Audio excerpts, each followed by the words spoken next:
Today we will talk about Investing 101, the basics of stock market investing for beginners. Investing in the stock market can seem daunting, especially for beginners. With terms like bull market, dividends, and P/E ratio floating around, it's easy to feel overwhelmed. However, with the right knowledge and approach, stock market investing can be a powerful tool for building wealth over time.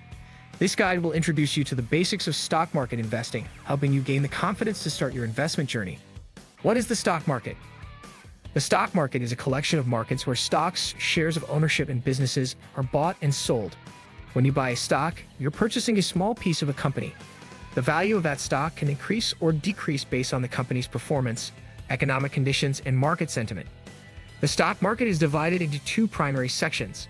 Primary market, where new securities, stocks, bonds are issued and sold for the first time, often through initial public offerings, IPOs.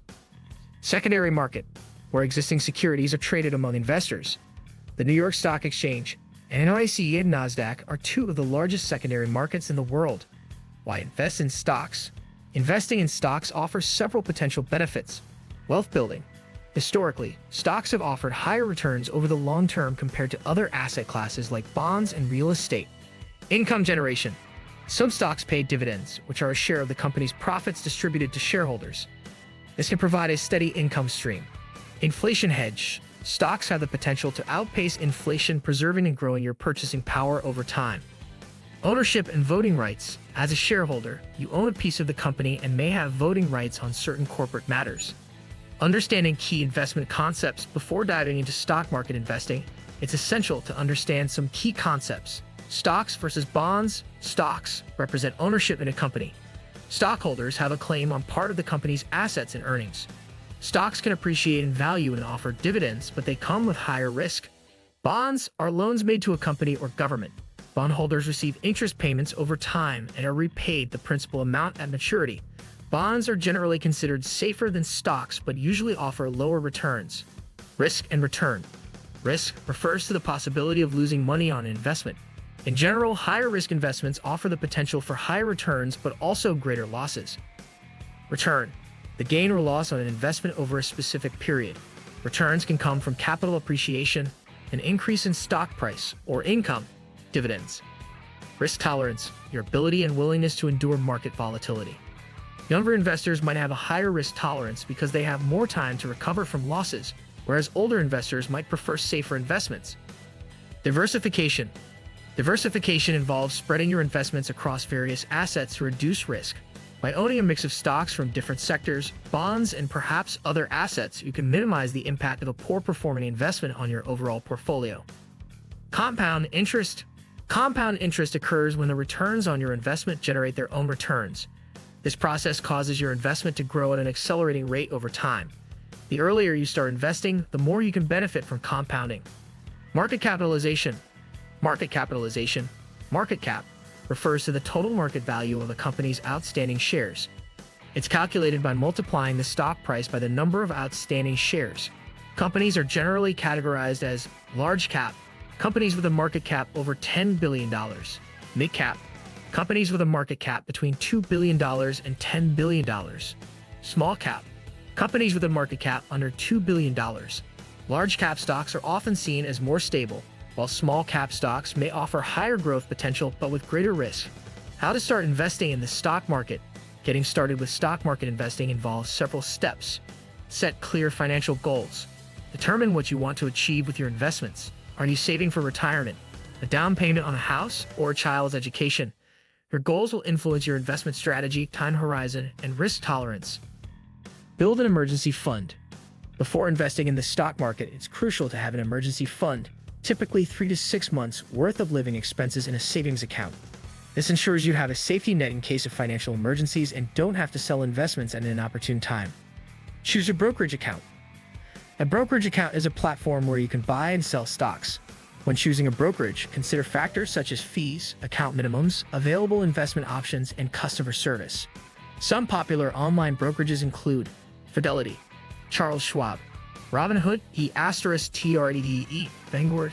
Decide between individual stocks or funds. As a beginner, you may wonder whether to invest in individual stocks or mutual funds/ETFs. Individual stocks. Investing in individual companies gives you more control, but it requires research and knowledge. You need to analyze the company's financials, competitive position, and market conditions. Mutual funds and ETFs. These are collections of stocks or bonds managed by professionals. Mutual funds and ETFs offer instant diversification, which reduces risk.